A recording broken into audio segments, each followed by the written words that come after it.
کہ آپ کسی انسان کو یہ کہو، کسی آدمی کو یہ کہو کہ آپ کا بیٹا مینار پاکستان ہے، آپ سے مینار پاکستان پیدا ہوا ہے،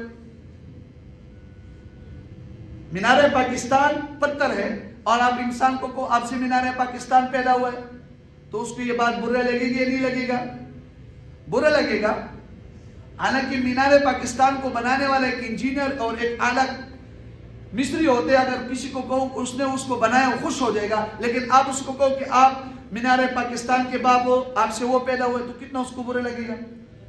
یا آپ کسی انسان کو یہ کہو کہ آپ سے خرگوش پیدا ہوئے، خرگوش سے محبت کرتے ہیں، پالتے ہیں، لیکن آپ کسی کو کہو کہ بھئی تم سے خرگوش پیدا ہوا ہے، تو لڑنے کے لیے تیار ہوگا یا نہیں ہوگا؟ یہ قسم کی گالی ہے۔ تو کیونکہ وہ انسان ہے، انسان سے انسان پیدا ہوتا ہے، خرگوش پیدا نہیں ہو سکتے، پتھر پیدا نہیں ہو سکتے۔ اور اگر کوئی ایسی بات ہے تو پھر معاشرے میں اس کو بہت برا سمجھا جاتا ہے۔ تو